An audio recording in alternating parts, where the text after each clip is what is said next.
हमने पहला पढ़ा था ऑर्डर पेयर का कॉन्सेप्ट, इसको हम छोड़ देते। हमने पढ़ा था ए क्रॉस बी, अगर हमारे पास दो सेट्स है ए और बी, ठीक है, तो ए से बी अगर हमने कार्टेशियन प्रोडक्ट निकालना है तो हम क्या करेंगे, उसमें हम बोलेंगे कि जितने भी ऑर्डर्ड पेयर्स बन सकते हैं बिटवीन एलिमेंट्स ऑफ ए, ठीक है, और एलिमेंट्स ऑफ बी, जितने भी बन सकते हैं उनको हम इकट्ठे अगर बोलेंगे तो हम कहते हैं कार्टेशियन प्रोडक्ट, ए क्रॉस बी से रिप्रेजेंट करते हैं। सपोज मेरे पास एक सेट है 1 2 और एक और सेट है 2 3 4 सपोज, तो इसमें और इसमें 2 into 3 यानी 6 इसमें मेरे पास ऑर्डर्ड पेयर्स बन सकते हैं, ठीक है। तो मैंने कहा कि उसको हम बोलते हैं कार्टेशियन प्रोडक्ट, ओके। इसके बाद हमने कार्टेशियन प्रोडक्ट से हम थोड़ा सा और फाइन हुए, हमने कहा कि इसमें तो सारे जो भी ऑर्डर्ड पेयर्स है वो बनेंगे। अगर हम इन ऑर्डर्ड पेयर्स को किसी रूल से या किसी मेथड से रिलेट करे, एसोसिएट करे, ठीक है, इस तरीके से कि मेरे पास वो बन जाए ए और बी के बीच में एसोसिएशन। ए मतलब ए बिलोंग्स टू ए, एक सेट का एलिमेंट है और दूसरे सेट का एलिमेंट है। और अगर हम दो सेट्स को आपस में किसी तरीके से बाय रूल, ये सारा हमने कल पढ़ा हुआ है, मैं जस्ट इसको रिवीजन कर रहा हूँ, आपने वापस जाके इन डिटेल अगर आपने पढ़ना तो आपने क्लास चैप्टर लास्ट लेक्चर मेरा देखना होगा, वहां पे हमने ये चीजें एट लेंथ पढ़ी हुई है, ये जस्ट एक रिविजनरी पार्ट है। तो क्या करेंगे, हम इन एलिमेंट्स को रिलेट करेंगे, ठीक है, बाय सम रूल। तो ऐसी सारी रूल्स को हम, ऐसे सारे रिलेशंस को हम, ऐसे सारे एसोसिएशन को हम बोलते हैं रिलेशन। कि अगर मैं एलिमेंट ऑफ ए, सेट ए को एलिमेंट ऑफ सेट बी के साथ बाय सम रूल या मेथड या बाय सम लॉजिक एसोसिएट करूं, तो इसको हम बोलते हैं अपने पास रिलेशन। ये हमने कल पढ़ा। रिलेशन में हमने ये भी कहा कि रिलेशन हमेशा मेरे पास सबसेट होगी, किसकी, आपकी कार्टेशियन प्रोडक्ट की, ठीक है। रिलेशन के बाद हमने कहा कि क्या हर कोई रिलेशन फंक्शन हो सकती है, हमने कहा नहीं। फंक्शन होने के लिए आपका इनपुट यूनिक होना चाहिए। आपका जो इनपुट होना चाहिए, ये इनपुट साइड है मेरा और आउटपुट साइड है मेरा, यहां से मैं इसको रिलेट कर रहा हूँ। ऑर्डर यहाँ पे बहुत जरूरी है, ये चीज आपको पता है। तो इसको मैंने कहा कि अगर मेरे पास इनपुट यूनिक हो तब मैं रिलेशन को फंक्शन बोलता हूँ। अगर मेरे पास इनपुट यूनिक नहीं हो, ठीक है, तब मेरे पास रिलेशन फंक्शन नहीं होता। आउटपुट मेरा रिपीट हो सकता है, ये मैंने कल एक्सप्लेन इसके रीजन और क्या इसके लॉजिक से एक्सप्लेन किया है। फंक्शन को, रिलेशनशिप को हम आर से लिखते हैं, फंक्शन को हम एफ से लिखते हैं। Function from A to B हमने सीखा, ये F X is equal to rule.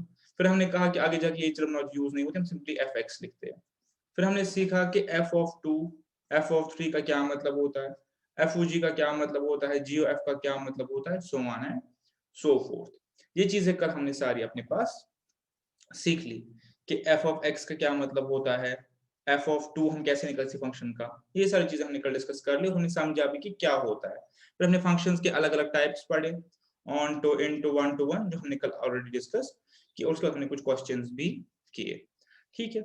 अब इसी कंसेप्ट को लेके आगे बढ़ते हैं कि फंक्शन वो रिलेशन है जहां पे यूनिक एलिमेंट्स होते हैं। यहाँ पे ओपनिंग जो है, कोई भी दो ऑर्डर पेयर में ले लूं, मेरे पास फर्स्ट एलिमेंट रिपीट नहीं होगा, इनपुट मेरे पास यूनिक है।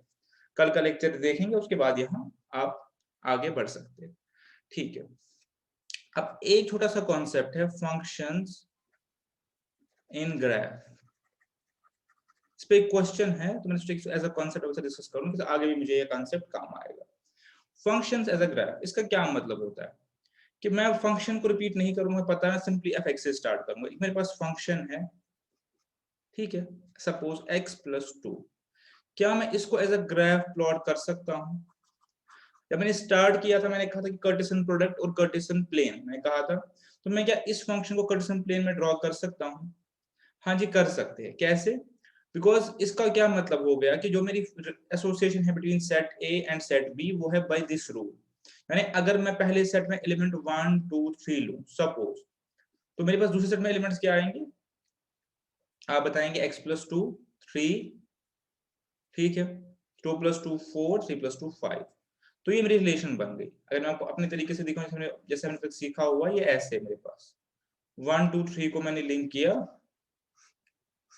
1 2 3 को मैंने लिंक किया 3 4 5 के साथ। क्या ये फंक्शन है? हाँ, ये फंक्शन है, ठीक है। और रूल क्या है मेरा, F of x is equal x plus 2, ठीक है, हमने सारा डिस्कशन करा हुआ। अब हम आगे अपने जिस तरीके से हमने सीखा हुआ है, ये फंक्शन है बिकॉज मेरे पास इनपुट रिपीट नहीं हो रहा है, ठीक है, डन। अब मैं कह रहा हूं कि फंक्शन एज अ ग्राफ, क्या हम फंक्शन को ग्राफिकली प्लॉट कर सकते हैं? अब कैसे करेंगे? आप एक 2 एक्सिस प्लेन लेंगे, ये मेरे पास x हो गया और ये मेरे पास y हो गया, ठीक है, जैसा हमारे पास हमेशा होता है। अब x की वैल्यूज आपने डाली है 1 2 3 और वहां से आपको f ऑफ x का वैल्यू निकला है, तो आप प्लॉट करेंगे 1 2 3।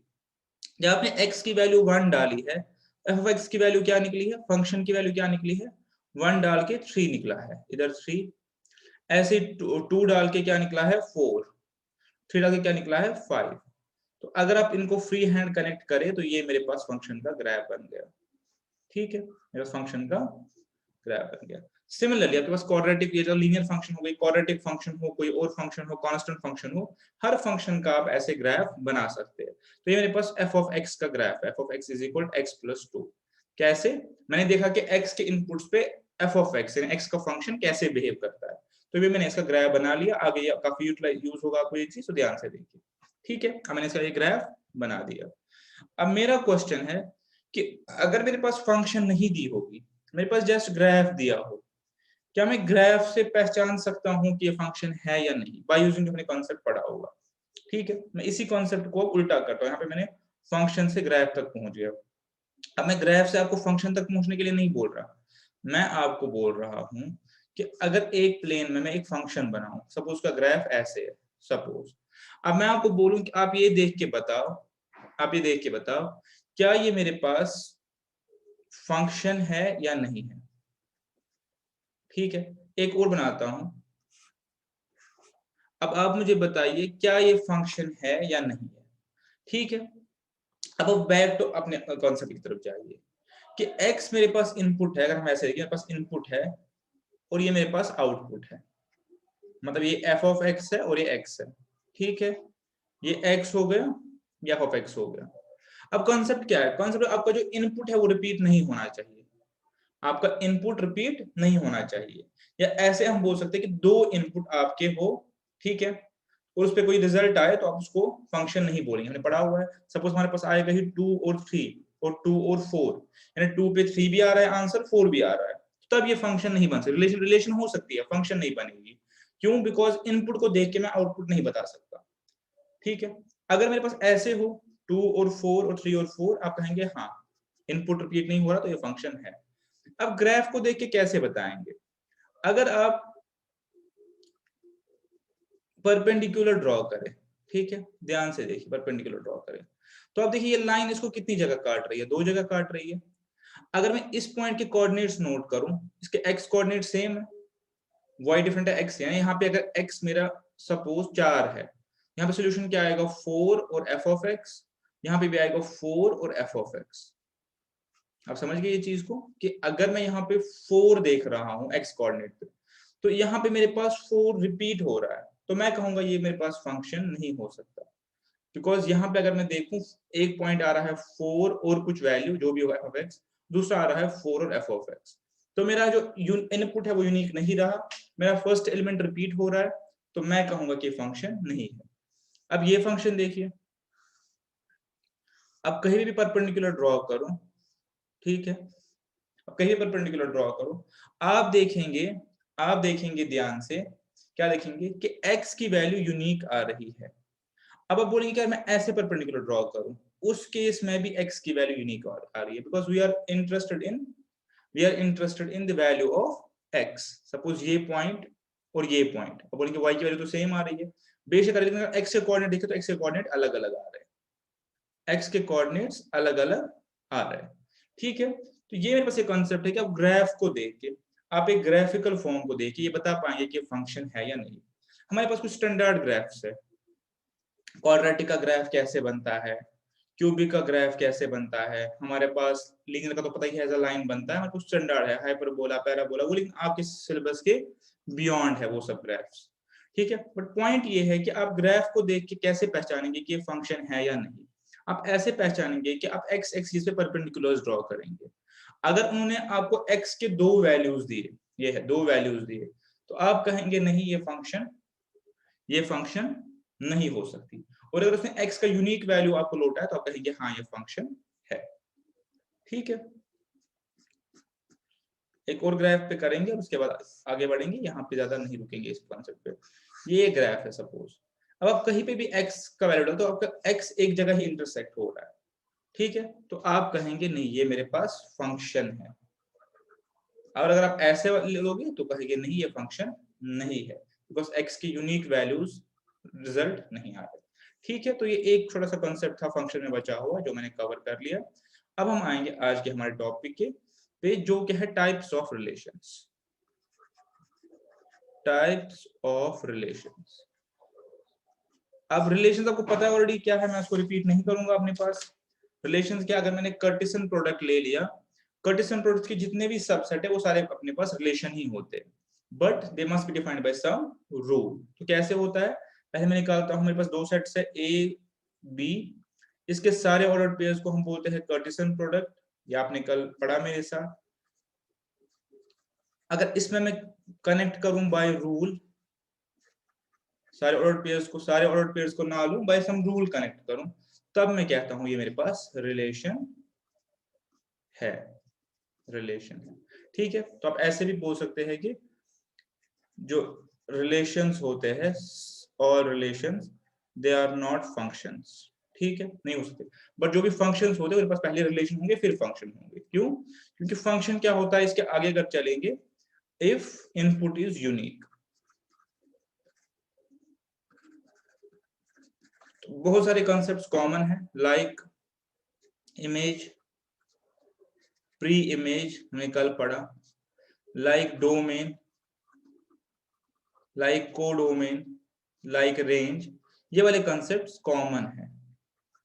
ठीक है, तो इसको मैं फिर से रिपीट नहीं करूंगा, मींस वहां पे जो ये फंक्शन अभी हम छोड़ रहे हैं, फंक्शन हमने किया कल, हम भी हमारा भी फोकस है रिलेशंस पे, हम फंक्शन को भी छोड़ रहे हैं,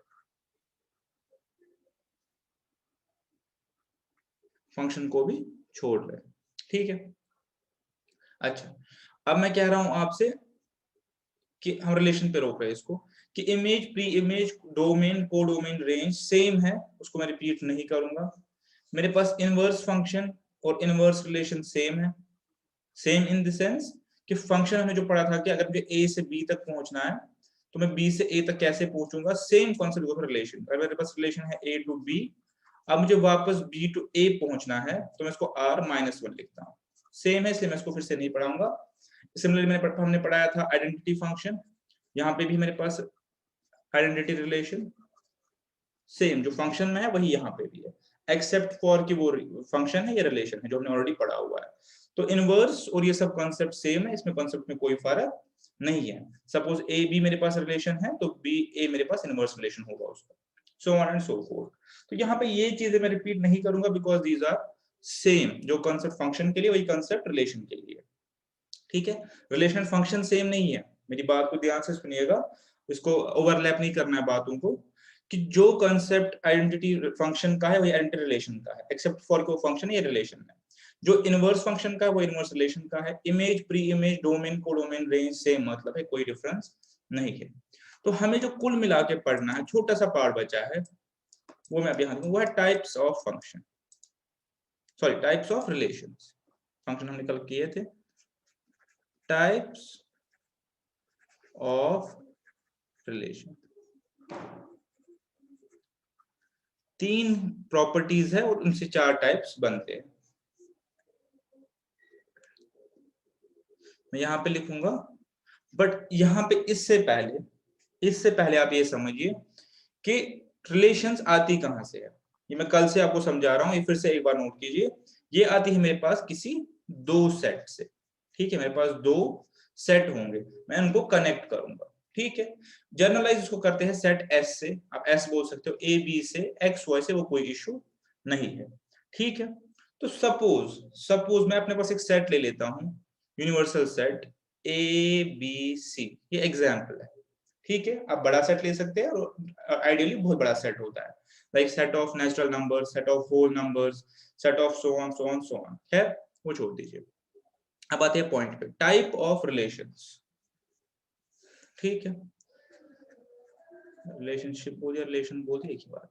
ठीक है, अब हम कह रहे हैं कि इसके टाइप्स क्या है, ठीक है। तो मैंने अभी सेट ले लिया ए बी सी। जब मैंने आपको यूनिवर्सल सेट की डेफिनेशन पढ़ाई तो मैंने आपको पढ़ाया कि यूनिवर्सल सेट होता है कि जब हम कोई एक प्रॉब्लम या कोई एक केस डिस्कस कर रहे होते हैं तो उस सिनेरियो में वो सेट जो सारे एलिमेंट्स एनकम्पास करता है उसको हम बोलते हैं यूनिवर्सल सेट।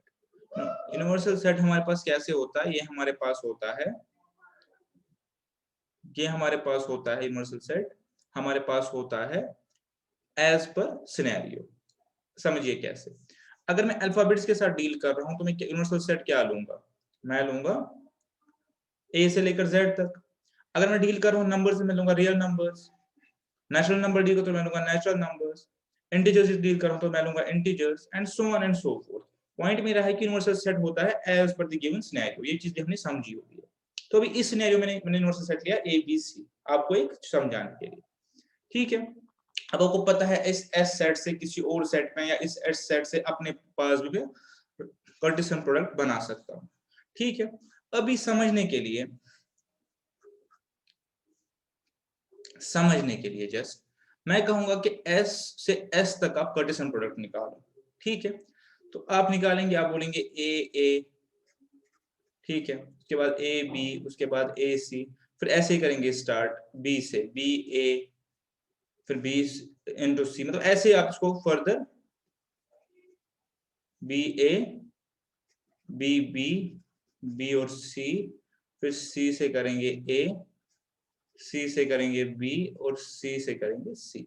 तो ये मेरे पास तीन था, तो मैंने इसका कार्टेशियन प्रोडक्ट ले लिया, 3 इंटू 3 करके 9 मेरे पास इसमें एलिमेंट्स आ गए। तो ये हो गया मेरे पास कार्टेशियन प्रोडक्ट जो सारे पॉसिबल ऑर्डर्ड पेयर्स है। अब आपको पता है कि रिलेशन जो होगी वो इसी से बनेगी, चाहे 2 एलिमेंट लूं, 4 एलिमेंट लूं, 5 एलिमेंट लूं, शुरू बना के इसी से बनेगी, ठीक है। इसको दिमाग में रख के आप इस चीज को समझिए तो आपको अच्छे से समझ आएगा। अब मैं कह रहा हूं, यहां से आपका कॉन्सेप्ट शुरू हो रहा है, अभी तक सारा रिपीटेशन था। अब मैं कह रहा हूं कि ये यूनिवर्सल सेट मैंने लिया, ये मैंने कार्टेशियन प्रोडक्ट लिया। अब मैं कह रहा हूं कि अगर मेरे पास इस टाइप की रिलेशन है, इफ अगर मेरे पास इस टाइप की रिलेशन है कि A forms the part of relation, समझ लीजिए अगर ए और ए यानी एक एलिमेंट का अपने साथ ही हमेशा रिलेशन का पार्ट रहेगा, कोई मैंने ऐसा रूल लगाया इनको कनेक्ट करने के लिए कि ए हमेशा इस रिलेशनशिप में रहेगा, इस रिलेशन में रहेगा। जब भी मैं रिलेशन लिखूं तो ए का मतलब ए और ए नहीं होता, ए का मतलब होता है ए बी बी सी सी, यानी सेम एलिमेंट्स जो है वो हमेशा आपको मिलेंगे। तो ऐसी रिलेशन को आप बोलेंगे रिफ्लेक्सिव रिएक्शन, रिफ्लेक्सिव रिलेशन, ठीक है। फिर से बताता हूं आपको समझाने के लिए, अगर मैंने कोई ऐसे रूल से एलिमेंट्स को कनेक्ट किया कि ए हमेशा would form part of relation, तो in that case it is a reflexive relation. Reflex तो समझते होंगे, रिफ्लेक्स मतलब अपना आप, कि ए हमेशा ए के साथ कनेक्ट होता है, बी हमेशा बी के साथ कनेक्ट होता है फॉर ऑल एलिमेंट्स। यानी मेरे पास ए बी सी अगर यहाँ पे है तो ऐसी रिलेशन जिसमें ए बी बी सी सी, जिसमें ए बी बी सी सी हमेशा रहे, तो अगर इस टाइप का कोई रूल हम बनाएंगे तो कनेक्ट टू सेट्स, तो हम उस टाइम पे बोलेंगे ये मेरे पास रिफ्लेक्सिव रिलेशन है। यहां से तो मैं बहुत सारे रिलेशंस बना सकता हूँ, वो आपको ऑलरेडी पता है कैसे, आपने सीखा हुआ 9 एलिमेंट्स है, तो यहाँ पे मेरे पास 2⁹ पॉसिबिलिटीज है बनाने की। एक एलिमेंट लूं, 2 लूं, 3 लूं, 4 लूं, कुछ भी ग्रुपिंग कर सकता हूँ, वो सारे रिलेशंस ही होंगे। लेकिन मेरा पॉइंट क्या है, मेरा पॉइंट ये है कि अगर मैं रिलेशन ऐसी बना रहा हूं जहां पे मुझे A B B C C mandatory ही लेना है, कोई ऐसे रूल से कनेक्ट कर रहा हूं, तब मैं उसको बोलूंगा रिफ्लेक्सिव रिलेशन है, ठीक है। इफ, अब दूसरा पार्ट हो गया सिमेट्रिक। रिफ्लेक्स आप समझ रहे हैं, अपना ही रिफ्लेक्स। सिमेट्रिक क्या होता है, अपने जैसा। रिफ्लेक्स मतलब अपना ही आप, सिमेट्रिक अपने जैसा। उसका क्या मतलब होता है, इफ अगर A B is part of relation, अगर A B belongs to relation, A B is located in relation, अगर मैंने कोई ऐसी रिलेशन बनाई, कोई ऐसा रूल लिखा कि जिसकी वजह से ए और बी रिलेशन में आ गया, ए और बी रिलेशन में आ गया, मैंने कोई ऐसा रूल लिखा कि उनको मैं रूल से ही कनेक्ट करता हूँ। तो रूल ऐसा था कि ए और बी मेरा रिलेशनशिप में आ गया, तो for every A and B मुझे क्या होना चाहिए, B and A must be in relation. ठीक है, तो अगर कोई ऐसा रूल हो कि ए और बी की वजह से बी और ए भी वहां पे आना चाहिए, ए और बी है और बी और ए भी है, तब मैं इसको कहूंगा मेरे पास सिमेट्रिक है। आप इनको नामों से भी याद रख सकते हैं। ठीक है, तो सिमेट्रिक मेरा तब होता है कि जब मेरे पास ए बी हो part of relation and B A is also part of relation. A B हो और बी ए हो, ऐसा नहीं हो सकता कि ए बी हो और बी ए नहीं है, तो तब मैं सिमेट्रिक इसको नहीं बोलूंगा। ठीक है, और एक लास्ट है, एक लास्ट मेरे पास है ट्रांजिटिव, जिसको हम इनको हम ऐसे लिखते भी है आर एस ओ टी, वो आगे मैं आपको समझाऊंगा। ट्रांजिटिव, ट्रांजिटिव का मतलब क्या होता है, इफ अगर A and B belongs to relation and B and C belong to relation, then necessarily A and C should be in relation. इसका मतलब अगर मैंने कोई ऐसा रूल लिखा, अगर मैंने कोई ऐसा रूल लिखा उसकी वजह से ए और बी आ गया उस रिलेशन में, ठीक है, और बी और सी भी आ गया उस रिलेशन में, ठीक है, ए और बी भी आ गया, बी और सी भी आ गया। अब मुझे क्या करना है, मुझे मैंडेटरली ए और सी भी होने चाहिए उस रिलेशन में, ए और सी भी उस रिलेशन में होने चाहिए। अगर वो है तब ये बन जाएगी मेरे पास ट्रांजिटिव, अदरवाइज ये ट्रांजिटिव रिलेशन नहीं है। ठीक है, हो गया ये वाला पार्ट कवर। और एक लास्ट, अगर कोई रिलेशन अब ऐसी हो जिसमें ये भी हो, ये भी हो, ये भी हो, यानी वो रिफ्लेक्सिव भी हो, सिमेट्रिक भी हो और ट्रांजिटिव भी हो, अगर तीनों चीजें उसमें हो, तो तब मैं कहता हूं कि ये मेरे पास बन गई इक्विवेलेंस रिलेशन। इतना सा कंसेप्ट है, इसको इलॉबरेट करेंगे और अभी एग्जांपल्स के साथ और आप इसको समझेंगे। जहां पे आर भी हो, रिफ्लेक्सिव भी हो, एस हो सिमेट्रिक भी हो और टी हो ट्रांजिटिव भी। ठीक है, कॉन्सेप्ट इतना ही है, इसके साथ हमारा चैप्टर कंप्लीट हो गया, लेकिन मैं इसको थोड़ा सा और इलॉबरेट आपके साथ करना चाहता हूँ।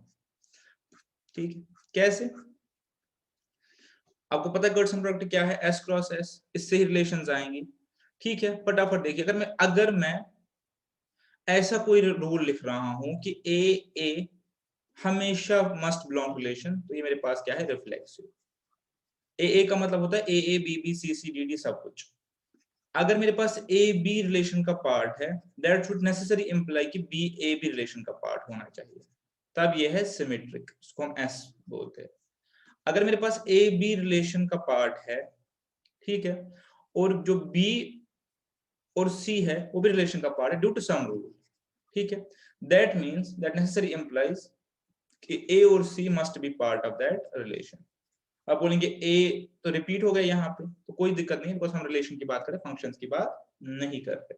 और अगर मुझे पास आर क्वालिटी भी हुई, रिफ्लेक्सिव भी हुई, कोई रिलेशन, सिमेट्रिक भी होगी और मेरे पास ट्रांजिटिव भी होगी, तो मैं इसको बोलूंगा फिर ई, ये मेरे पास इक्विवेलेंस रिलेशन है। ठीक है, ठीक है, आइए हम इस चीज को एग्जाम्पल्स के जरिए समझने की कोशिश करेंगे। हम इसमें बहुत सारी एग्जाम्पल्स पढ़ेंगे, उसके बाद हम इसको समझ पाएंगे, हम इस पे एग्जाम्पल्स देखेंगे। ठीक है, तो आइए मेरे साथ, मैं इस पे आपको एग्जाम्पल से समझाता हूँ, उसके बाद हम क्वेश्चंस पे आएंगे, बिकॉज हमारे पास कॉन्सेप्ट्स कंप्लीट हो गए। मैं इस जो मैंने तीन चार चीजें बताई, आपको तीन ही है, चौथा है कि अगर तीनों चीजें ओके हो तो इसको हम एक बार एग्जाम्पल से लेके करेंगे, समझेंगे अगर।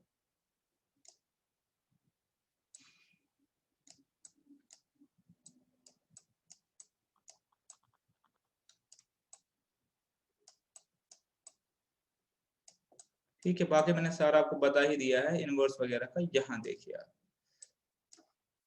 बस यहाँ से आप थोड़ा सा ध्यान रखेंगे कि यही कंसेप्ट है इस चैप्टर में, और बाकी हमने कंप्लीट कर लिया। यहाँ से आप देखिए, हमें टेस्ट करना है, एक बार हम टेस्ट करके देखते हैं। एक सेट है हमारे पास A1 2 3, तो ये आपका इस केस में यूनिवर्सल सेट हो गया। ठीक है, अब आपको पता है इससे मैं 3 into 3 9 रिलेशंस बना सकता हूँ, या इससे मैं 3 into 3 कार्टेशियन प्रोडक्ट 9 पेयर्स बना सकता हूँ, वो आप छोड़ दीजिए। अभी जो पॉइंट है वो क्या है, मैंने इससे एक रिलेशन बनाई है R1, ये बुक की एग्जाम्पल है, देख लीजिए। मैंने एक रिलेशन बनाई है R1 विच इज 1 1 2 2 3 3 और 1 2। ठीक है, ये मेरे पास रिलेशन ही है, बिकॉज वन रिपीट हो रहा है स्टार्टिंग में, मेरे पास रिलेशन है, बट कोई दिक्कत नहीं, हम रिलेशन ही पढ़ रहे हैं। अब मुझे इस रिलेशन को गौर से मेरे साथ देखेंगे और एक स्टेप फॉलो करेंगे। मुझे इस रिलेशन पे टेस्ट करना है कि क्या ये रिफ्लेक्सिव है, ट्रांजिटिव है, सिमेट्रिक है, ठीक है, या इक्विवेलेंस है। इक्विवेलेंस तभी होगी जब तीनों होगी, तो इक्विवेलेंस का लास्ट वाला पार्ट है। तो इनिशियली मुझे टेस्ट क्या करना है, first whether this is reflexive, reflexive है या नहीं, तीन आंसर आएंगे, yes no yes no yes no. क्या ये सिमेट्रिक है या नहीं, और तीसरा पार्ट है क्या ये ट्रांजिटिव है या नहीं। अगर तीनों का आंसर मेरे पास यस आ गया तो आप कहेंगे इक्विवेलेंस है, अगर कहीं पे भी नो आ गया तो आप कहेंगे इक्विवेलेंस नहीं है। अब जो हमने पढ़ा है उसके बेस पर उसको समझेंगे। रिफ्लेक्सिव मैंने क्या कहा, अपने साथ रिपीट करेंगे तो आपको समझेंगे कि अगर A forms part of this relation. अब मेरे पास यूनिवर्सल सेट क्या है, 1 2 3, ठीक है, 1 2 3। अब आप यहां से देखिए, मेरे पास 1 2 3 से क्या बन सकता है, ए 1 1 2 2 और 3 3, इतना ही बन सकता है। रिफ्लेक्स यानी अपना आप 1 1 2 2 3 3। अगर मैं गौर से देखूं तो 1 1 2 2 एंड 3 3 जो है वो इस रिलेशन में तीनों एग्जिस्ट कर रहे हैं। जब तीनों एग्जिस्ट कर रहे हैं तो मैं लिखूंगा यस इट इज रिफ्लेक्सिव, ठीक है, इट इज रिफ्लेक्सिव, ठीक है। अब मैं next reflex, yes because, reason यहां पे लिखूं, रीजन इट इज अंडरस्टूड, लिख लेता हूं, because for every A forms part of the relation, for every A, ठीक है, for every element A relation में है, तो आप कहेंगे रिफ्लेक्सिव, तो ये है ही है। टेस्ट नंबर 2, क्या ये सिमेट्रिक है। पहले सिमेट्रिक को डेफिनेशन समझ, सिमेट्रिक हम किसको बोलते थे, कि अगर ए बी रिलेशन में है तो बी ए बी होना चाहिए, तब मैं उसको सिमेट्रिक कहता हूं, ठीक है, उल्टा, ठीक है, उल्टा सिमेट्रिक होता है इसके लिए उल्टा एंड इक्वल, ऐसे समझाता हूं। ये जैसे प्लेन है, ये मैं ट्रायंगल बनाया, तो आप कहेंगे ये दो ट्रायंगल्स जो है सिमेट्रिक है, उल्टा एंड इक्वल, ठीक है। सिमेट्रिक है तो अब नहीं पढ़ाते, पहले पढ़ाते थे उल्टा एंड इक्वल, इसको सिमेट्रिक बोलते हैं। तो इस केस में अगर ए बी रिलेशन में है तो बी ए बी होना चाहिए, यही तो सिमेट्रिक का मतलब होता है। तो अब एक बार टेस्ट करके देख लीजिए, 1 1 का उल्टा क्या होता है, 1 1, ओके। 2 2 का उल्टा क्या होता है, 2 2। 3 3 का उल्टा क्या होता है, 3 3। 1 2 का उल्टा क्या होता है, 1 2 का उल्टा क्या होता है, 1 2 का उल्टा क्या होता है, 2 1। क्या 2 1 यहाँ पे है, नहीं है, सिंस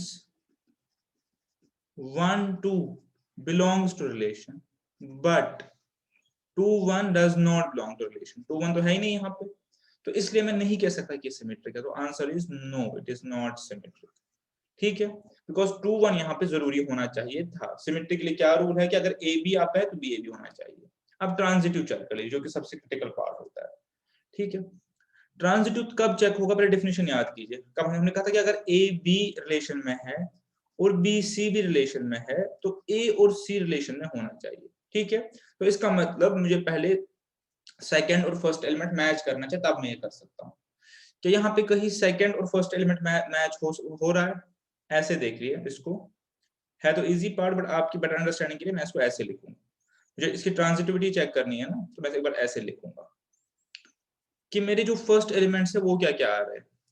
फर्स्ट एलिमेंट कुछ नाम भी हम बोलते हैं, प्री इमेज और इमेज, कुछ और नाम भी बोलते हैं, डोमेन और कोडोमेन और रेंज, खैर वो छोड़ दीजिए अभी। मैं यहाँ पे लिखूंगा फर्स्ट एलिमेंट्स और सेकंड एलिमेंट्स, जस्ट अंडरस्टैंडिंग के लिए, नाम इसके बहुत सारे। फर्स्ट एलिमेंट आ रहा है 1 2 3 और 1, 1 2 3 और 1। अब 1 रिपीट हो रहा है, वो नहीं घबराना है, बिकॉज हम रिलेशन की बात कर रहे हैं। और सेकंड एलिमेंट मेरा क्या आ रहा है, 1 2 3 और 2, ठीक है। मेरा फर्स्ट एलिमेंट आ रहा है 1, ठीक है, मेरा फर्स्ट एलिमेंट आ रहा है 1 2 3 और 1, और सेकंड एलिमेंट आ रहा है 1 2 3 और 2, ठीक है। तो 1 2 3 ही आ रहे हैं। लेकिन अब मुझे क्या करना है, मेरा पॉइंट ये है कि जो सेकंड एलिमेंट है क्या वो कहीं पे फर्स्ट एलिमेंट भी है क्या, वो मुझे देखना है। हाँ है, देखिए ये है मेरे पास, ये है मेरे पास, ठीक है। तो अब मैं वो अपना टेस्ट करूंगा, कौन सा टेस्ट, कि अगर A B belong to relation, क्या B C and B C belong to relation, क्या A C belongs to relation और नॉट। एक एक करके देखते हैं। पहले मैं 1 पे देखता हूँ, ठीक है। मेरे पास है 1 1 और 1 2। देखिए कैसे, मैं कहूँगा 1 1 belongs to relation and 1 2 belongs to relation, ठीक है। आपका यहाँ पे रिपीट हो रहा है 1, वो छोड़ दीजिए, आप इस पे और इस पे फोकस कर लीजिए, इस पे और इस पे। A B belongs to relation and B C belongs to relation, ये सेम है ना। तो which implies 1 2 must belong to relation. क्या आपके पास 1 2 आ रहा है? आ रहा है। अब आप टेस्टिंग करेंगे किसी और पे, बिकॉज 1 वाला आपका यहाँ पे नहीं हुआ। अब देखेंगे क्या कहीं पे सेकंड एलिमेंट और फर्स्ट एलिमेंट सेम हो रहा है, सेकंड एलिमेंट और फर्स्ट एलिमेंट, ठीक है। यहाँ पे देखिए 1 1 2 2 3 3 तो छोड़ दीजिए, 1 2 है, तो 3 3 मेरे पास कहीं फर्स्ट एलिमेंट नहीं है, 2 मेरे पास कहीं फर्स्ट एलिमेंट नहीं है, 1 मेरे पास फर्स्ट एलिमेंट ट्राई कर लिया, बाकी जो बचे हैं 1 1 2 2 3 3, वो तो अगर है ही तो उसमें हम नहीं कर सकते ये वाला टेस्ट। आप समझ गए, मैं ये पे कहना चाहता हूँ कि मुझे टेस्ट करना है कि 1 2 belongs to relation, 1 2 belongs to relation implies 1 2 must belong to relation, ठीक है। Point taken. अगर अब मेरे पास यहाँ पे 3 1 होता, सपोज 3 1 इसका पार्ट होता, प्रिज्यूमिंगली 3 1 इसका पार्ट होता और 1 2 भी इसका पार्ट होता, दिस वुड हैव इंप्लाइड कि 3 2 मस्ट हैव बीन देयर। अगर 3 2 यहाँ पे होगा तभी मैं ट्रांजिटिव बोलता, अदरवाइज नहीं बोलता। इस केस में मैंने सब पे अप्लाई किया और मुझे जो रिजल्ट आया वो आया yes it is transitive because 1 2 is there. अगर इसी क्वेश्चन को थोड़ा सा मॉडिफाई करके यहाँ पे डालूं, सपोज इधर अलग से करता हूँ, इस क्वेश्चन को भी नहीं छेड़ता, खैर अब तो क्वेश्चन हो ही गया, आप इसको छेड़ सकते हैं, मैं 3 पार्ट कर लिए, ठीक है। अगर मैं इसी क्वेश्चन में 1 1 2 2 3 3 1 2 और लास्टली डालता, मैं सपोज इसमें सपोज डालता 3 1, ठीक है, मैं इसमें डालता 3 1 सपोज। तो अब आप क्या करते, इस 3 को मैच करते, ठीक है। 3 1 नहीं डालता, मैं सपोज डालता 1 3 सपोज, ठीक है। अब क्या होता, आप बोलते 1 1 forms part of relation, 1 3 form पर, तो इसका मतलब 1 3 होना चाहिए, ठीक है। तो ऐसे करके आपने करना है, if A B is there B C is there, तो आपने चेक करना है क्या ए सी वहां पे है कि नहीं, for every A and B. तो इस केस में मुझे मिला for every A and B, तो मैंने इसको बोला कि ये मेरे पास ओके है, ठीक है। मैं पावर केबल कनेक्ट कर रहा हूं, आप इसको एक बार देख लीजिए, ये मेरी डेफिनेशन कि if A B is there and B C is there then A C must be there, ठीक है।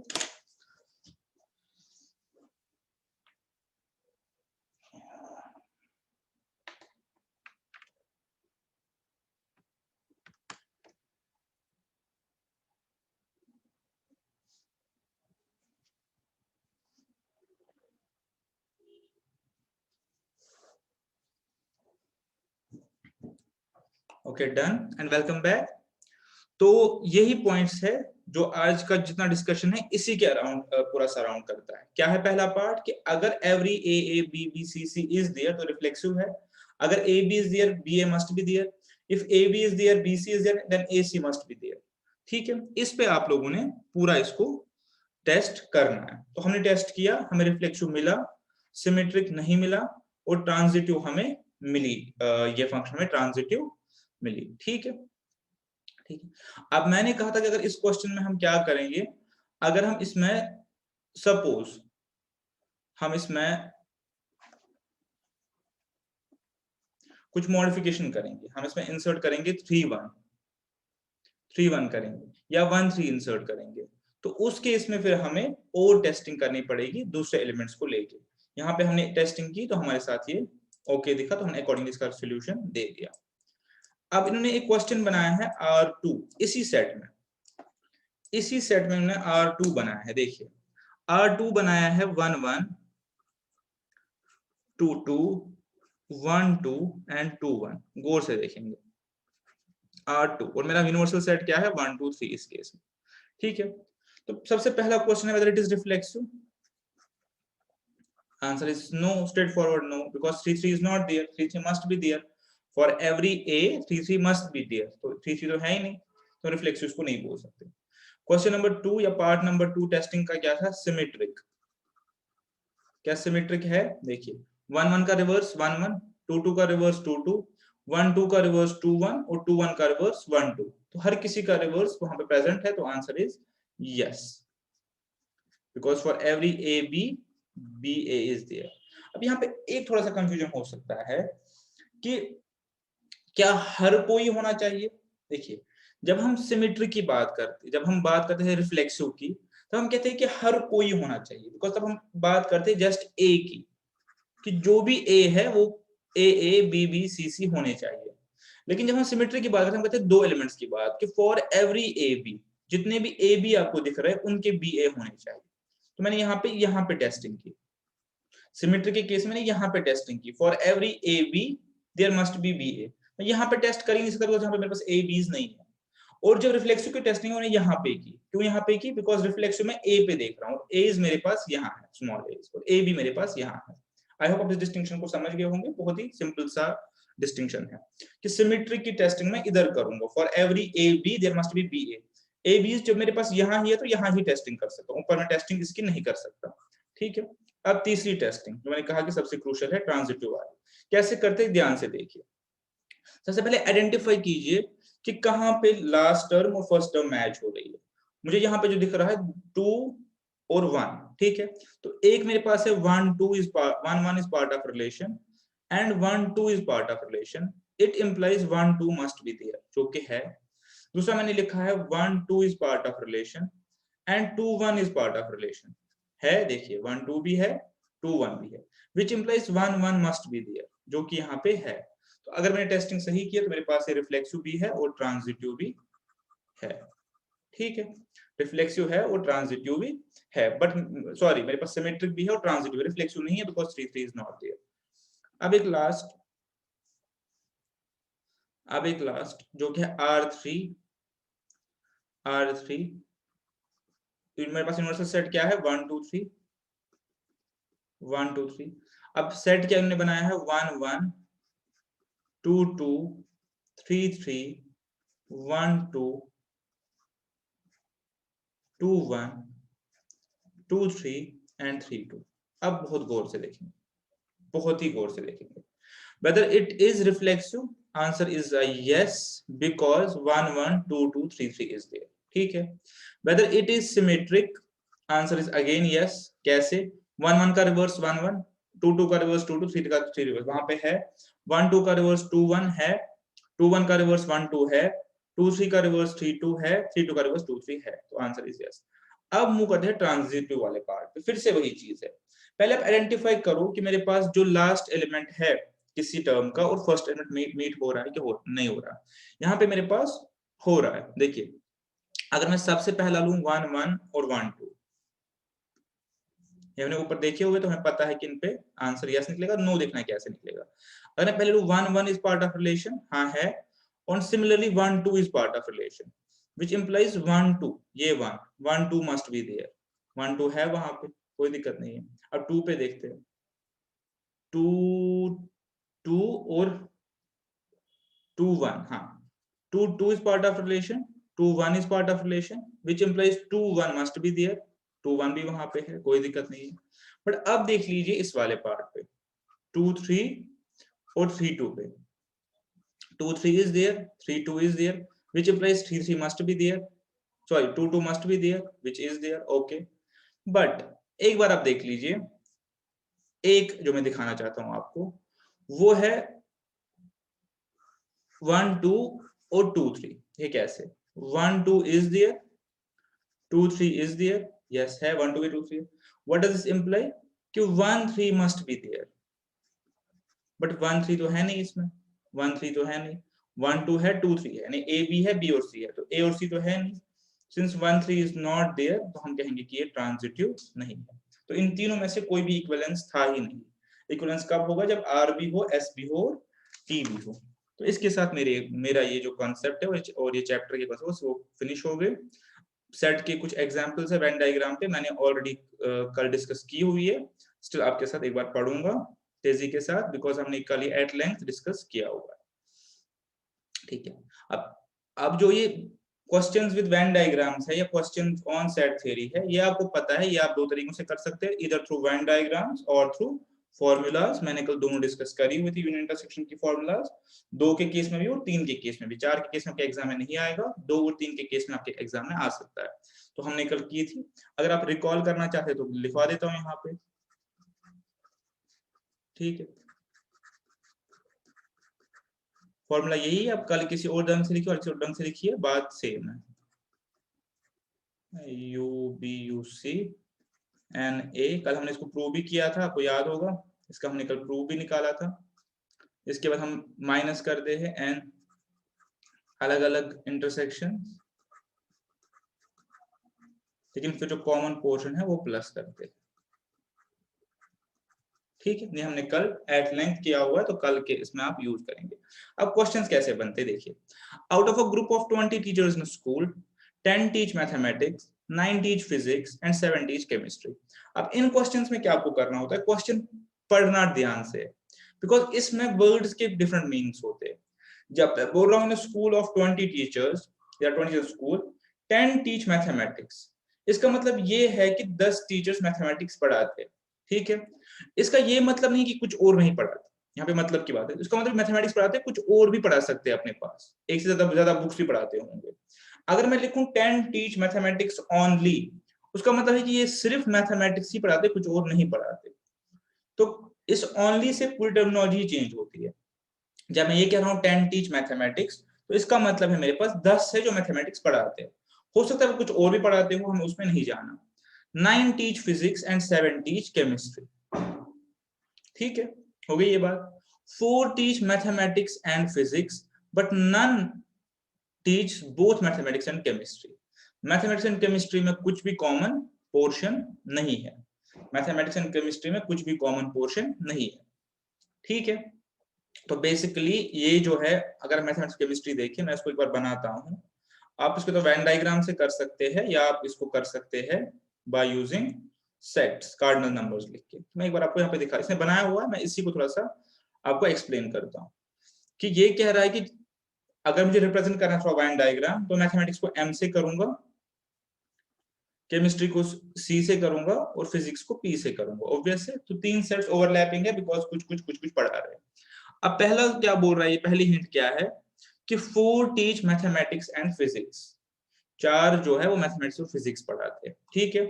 अब मैथमेटिक्स और फिजिक्स का जो कॉमन पोर्शन है वो ये है, ठीक है, आप देख सकते हैं वो ये है। तो ये पूरा मेरे पास 4 होना चाहिए। अब क्या रीजन है कि मैंने 4 इधर लिखा और इन दोनों का सम नहीं लिखा? रीजन ये है, ये लिख रहा है यहाँ पे none teaches mathematics and chemistry. ये जो पोर्शन है जो मैं रेड से भी बना रहा हूँ, ये मैथमेटिक्स और केमिस्ट्री का इंटरसेक्शन है ना।